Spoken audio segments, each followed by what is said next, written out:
I'm Salvatore Babones, and Australia's top story for November 29, 2019 comes from Rosie Lewis at The Australian. It's refugees again, Nauru again, Medivac again. Earlier this year, the Australian Parliament passed a Medivac law saying that 2 doctors could simply talk to a refugee in offshore detention on Nauru, and if they said the person needed health treatment in Australia, they'd come to Australia for health treatment. Most of these cases are treatment for mental health because, of course, being stuck in offshore refugee detention for years does impact your mental health. Let's be honest about that. Now the courts are saying, well, what about those who can't get to a phone or who are prevented from talking on the phone? They too should have a Medivac, right?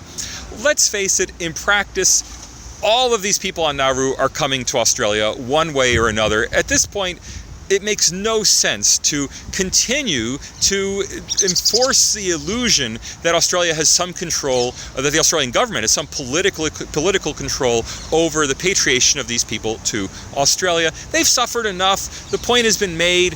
In practice, I mean, just pragmatically, there's no way to keep them there. And there may be no reason to keep them there.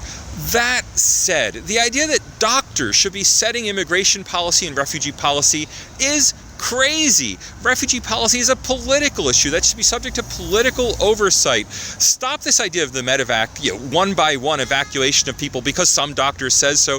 Just pass a law that, on a special case basis, brings people from Nauru to Australia, draws a line under it, and says future refugee policy is going to be determined by the government. The Stop the Boats campaign has been extraordinarily effective, whether you agree with it or disagree with it, and leave that as the situation going forward. Just put a line under it, Australia, patriate these people to Australia, and move forward.